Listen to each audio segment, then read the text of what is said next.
my God.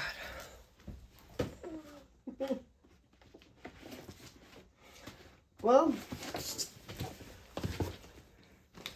this, when I was making this is when I figured it out. I was making this sign about 2 o'clock in the morning in DC in a shitty fucking Airbnb that I was paying for with my Social Security check so that I could be a part of Paris Hilton SICAA bill. And I was making this sign, and Brittany says, "Why are we making these signs? There's not going to be a press conference for the SICAA bill." And I said, "What the fuck are you talking about?" And she said, "Did you not watch the video yet?" And that was around 2 o'clock in the morning when I watched this horseshit video of Paris Hilton saying that she couldn't be there, that she had called us all to be in DC for her SICAA bill, and she had never planned on being there.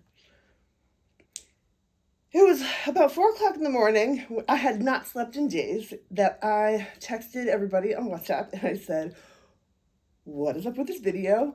And somebody said that they even thought that was a recycled video. So I texted all of the 203 numbers in WhatsApp because I knew they were also I knew that Paris Hilton's assistants were from Connecticut, and that's where I'm from too.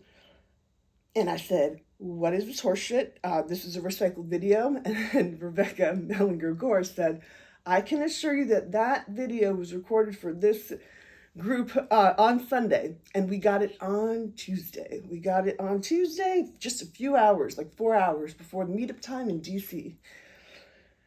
And it said that she couldn't be there.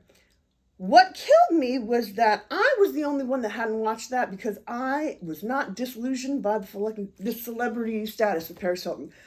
I knew her when I was 17, and I thought that I was joining a community of people that also knew her and worked with her and like dealt with her on a fucking professional basis. And when I realized that this was all just celebrity worship, but it's not that, it's that to have a selfie with Paris Hilton in DC is therapy. It is saying to your parents, "I am the same as her," that my pain is recognized by one of the most famous women on the planet. Mom and Dad, you're not going to recognize it too. You're the idiot. It's not the same thing that most people think it is. And when I realized that nobody was going to say anything, when it was fucking in the middle of the night in DC, and I'm like, nobody's going to say anything. Paris just used us. She brought 150 people to DC in a matter of days, and she was never going to be here. On Facebook, I said, "Somebody that loves me from CDU, somebody fucking text me right now." And Jackson Nash, my best friend, my soulmate, my boyfriend called Jackson Nash my soulmate. Jackson Nash texted me and he said, "Bun, what's up?" I said, "Paris isn't here." He knew where I was. He said, "Bun, Paris isn't there?" I said, "No, Jackson, Paris isn't here." "Jackson, can I say something? Am I allowed to say that this is disgusting? Am I allowed to say that, this is wrong?"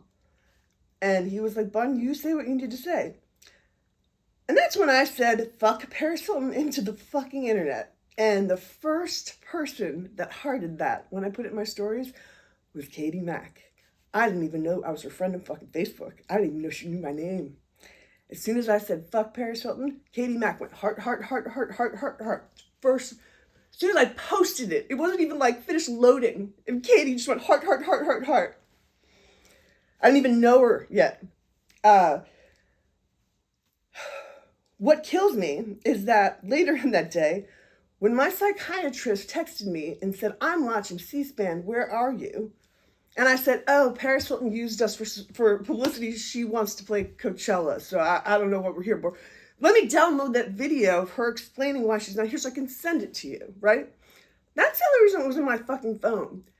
And what killed me was that I am 100% sure I was the only one. Maybe a few of you downloaded it into your phone, but I would bet $1 billion that none of you were ever going to fucking upload that on the internet. None of you. All of us, 150 people, had an exclusive fucking video of Paris Hilton being a cunt to us.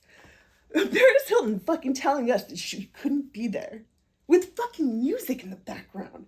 She looks like Anton LaVey with fucking, she's like perfume bottles behind her. They look like fucking dildos.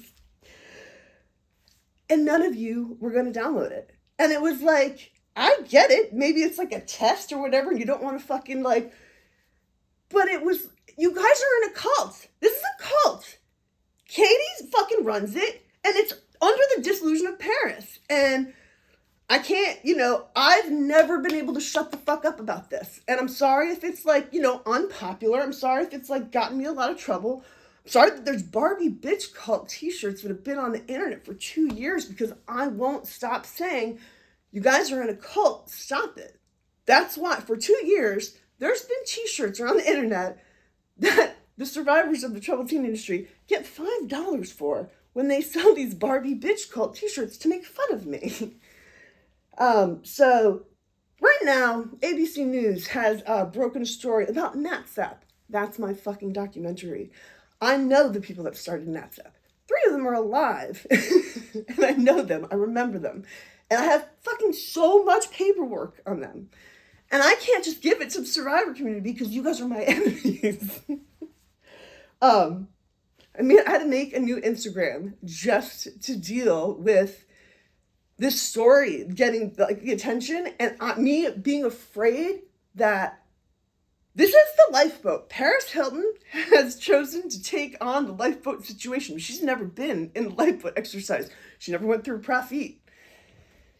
The lifeboat is something troubled teen industry survivors know about. We were in groups and we had to choose you live or you die. And you only had a couple of, choices of you live. Katie Mack chooses who lives and who dies, and nobody gets on the fucking lifeboat. There's like 5 people that are allowed to speak about this. It's Paris Hilton and Meg Applegate. And like the 5 people that she chooses to allow on unsilenced. I have been working on a documentary for 3 years. I have almost 30 pounds of documents from 1997 nobody's ever seen before. And I am deplatformed. And so, I needed to make a new Instagram, and I just wanted to make another video. I've been talking about how I actually knew Paris so that you guys would pay attention to me. And I'm really hoping that somebody pays attention because I just figured out that CDU staff have been in my backyard for forever. There's a family counseling service that was seriously in walking distance to a job that I had for like 2 years and like is in my hometown of Westport. Danny Conroy and Mae Martin. It's very funny that recently there was a television show called fucking Wayward by Mae Martin, but I remembered that spelling of that name, and I don't know why it took me so long to remember that Mae Martin was the woman that worked at CDU to learn the CDU education so she could bring it to a school that her husband was opening. And that guy lives in my fucking hometown of Westport. I'm sorry that this is such a crazy video. But I've kept that fucking sign for a long time. Paris uses us, and I am not going to stand by and let that woman fucking become more and more rich and never help us ever. I'm not going to do it. I see you, survivor. I see you, survivors. Goodbye.